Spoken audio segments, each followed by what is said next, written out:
आज के व्याख्यान में आपका स्वागत है। आज मैं अभिज्ञान शाकुंतल का प्रथम अंक आपको पढ़ाने जा रही हूँ। महाकवि कालिदास ने अभिज्ञान शाकुंतल के प्रथम अंक से ही अपनी प्रतिभा का चमत्कार दिखाया है। राजा दुष्यंत मृग्या खेलते समय तपोवन के एक मृग का अनुसरण करते हुए कण्व ऋषि के आश्रम में पहुंचते हैं और एक तपस्वी द्वारा उस मृग को अवध घोषित करने पर बाण का संधान रोक देते हैं।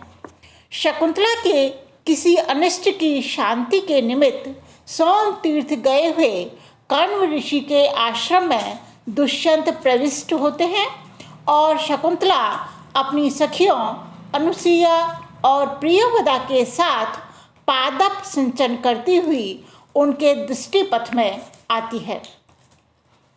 दुष्यंत उसकी ओर आकर्षित होते हैं, किंतु मर्यादा का विचार उनके विकार को रोकता है। अचानक भ्रमर बाधा होने पर दुष्यंत प्रकट हो जाते हैं और शकुंतला की रक्षा करते हैं। सखियों से उनको शकुंतला के जीवन वृत्त का परिचय प्राप्त होता है। तभी वे उसे क्षत्रिय कन्या जानकर अपने प्रेम के अनुरूप समझते हैं। उसी समय शकुंतला के हृदय में भी प्रेम का अंकुर प्रस्फुटित हो जाता है। शकुंतला के साथ अपने विवाह के विषय में राजा आश्वस्त हो जाता है, परंतु प्रियंवदा की बातों को सुनकर शकुंतला कुछ रुष्ट होकर जाने को उद्यत होती है। प्रियंवदा वृक्ष सिंचन के ऋण का स्मरण कराकर उसे रोकना चाहती है। राजा अंगूठी द्वारा शकुंतला को ऋण रहित करना चाहता है, किंतु अंगूठी पर अंकित दुष्यंत के नाम को पढ़कर अनुसुईया और प्रियंवदा जब एक दूसरे की ओर देखती हैं, तब राजा अपने को दुष्यंत ना समझने का निवेदन करता है। नेपथ्य में ध्वनि होती है कि एक जंगली हाथी भयभीत होकर इधर ही आ रहा है। भय आक्रांत प्रियंवदा व अनुसुईया जाने लगती है और शकुंतला भी पैर से कांटा निकालने के बहाने घूमकर दुष्यंत को देखती हुई अपने प्रेम को अभिव्यक्त करके चली जाती है। शकुंतला के प्रति राजा भी खिन्न होकर पड़ाव की ओर चला जाता है। तो ये अभिज्ञान शाकुंतल के प्रथम अंक की कथा वस्तु के विषय में मैंने आपको बतलाया। अब देखिएगा अभिज्ञान शाकुंतल का जो प्रथम अंक है उसे मैं आपको बताने जा रही हूँ। या सृष्टि ही शिष्टुराद्या वहति विधिहुतम या हविर या चाहोत्री ये द्वे कालम विधत्तः श्रुति विषय गुणा या स्थिता व्याप्य विश्वम याम आहु सर्व बीज प्रकृति रीति यया प्राणिनः प्राणवन्तः प्रत्यक्षाभिपन्नस्तनुभिरवतु वस्ताभिरष्टाभिरीशः। हाँ, देखिएगा। या जो सृष्टिकर्ता ब्रह्मा की आद्या पहली सृष्टि ही रचना है, ऐसी जलमयी मूर्ति। या जो विधि उत्तम शास्त्र विधि से हवन की गई हवन सामग्री को वहती देवताओं के पास वहन करती है, ऐसी अग्नि रूपा मूर्ति।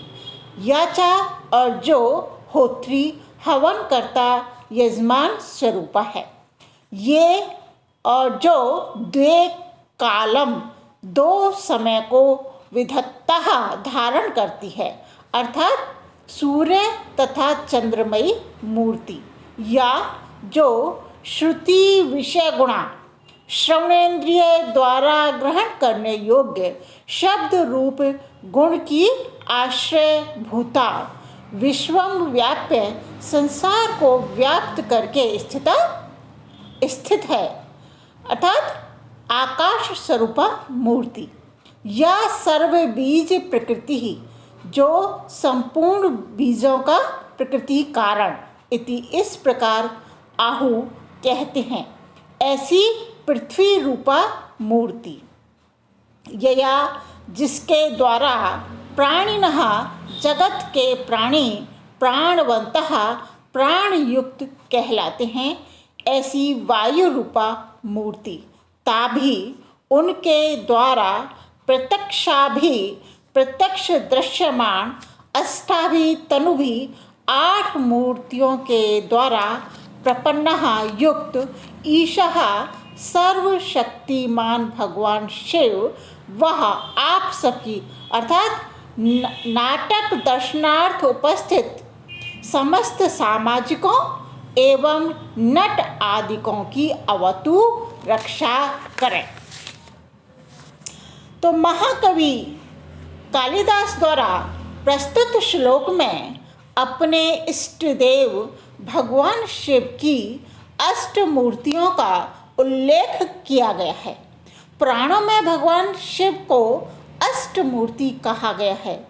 यहाँ उन्हें जल रूप, अग्नि रूप, यजमान रूप, सूर्य रूप, चंद्र रूप, आकाश रूप, पृथ्वी रूप तथा वायु रूप अष्ट मूर्तियों से युक्त बताया है। भगवान शिव की ये अष्ट स्वरूप प्रत्यक्ष दिखाई देते हैं। इन अष्ट रूपों में कवि ने नाटक के दर्शकों की व पाठकों अभिनय करने वाले नटादिकों की रक्षा करने की प्रार्थना की है।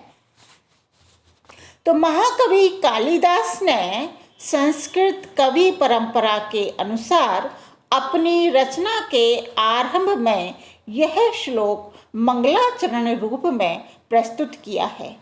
कार्य आरंभ से पूर्व मंगलाचरण का विधान भारतीय संस्कृति की एक पवित्र परंपरा है। नांद्यांते नांदी पाठ के उपरांत सूत्रधार कहता है नेपथ्य अभिमुखम अवलोक्य, नेपथ्य की ओर देखकर आर्य हे आर्य, यदि नेपथ्य विधानम अपसितम, यदि कार्य अपसितम समाप्त हो गया है, इतस्तावत आगम्यताम, तो इधर आइए। प्रवेश करके नटी कहती है आर्यपुत्र इयम अस्मि, आर्यपुत्र इयम अस्मि, मैं यह उपस्थित हूँ। सूत्रधार कहता है आर्य अभिरूप भूयिष्ठा परिषदियम, आर्य हे आर्य परिषदियम, यह सभा अभिरूप भूयिष्ठा बड़े बड़े विशिष्ट विद्वानों की है, अर्थात इसमें अनेक विशिष्ट विद्वान उपस्थित हैं। अद्य खलु कालिदास ग्रथित वस्तुना अभिज्ञान शाकुंतल नाम ध्येयेन नवेन नाटकेन उपस्थातव्यम अस्माभि। अद्य आज अस्माभि हमें कालिदास ग्रथित वस्तुना, कालिदास द्वारा रचित अभिज्ञान शाकुंतल नाम ध्येयेन नवेन नाटकेन, अभिज्ञान शाकुंतलम नामक नाटक उपस्थापित करना चाहिए। तत्प्रतिपात्रम अध्येताम यत्नः, तत् इसलिए प्रतिपात्रम प्रत्येक पात्र पर अध्येताम यत्नः ध्यान देना चाहिए। नटी कहती है सुविहित प्रयोगाय आर्य से न किमपि परिहास्यते। सुविहित प्रयोगाय सुव्यवस्थित एवं निपुण प्रयोगाय नाटक अभिनय के कारण